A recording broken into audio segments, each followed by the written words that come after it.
Luke 2:11.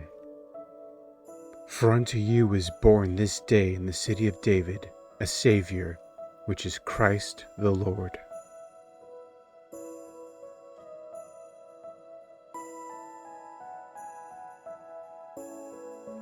Christmas reminds us that God did not stay distant.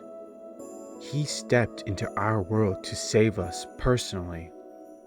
No matter where you are in life, this verse declares that hope has already arrived. The Savior was born for you, and that truth never expires.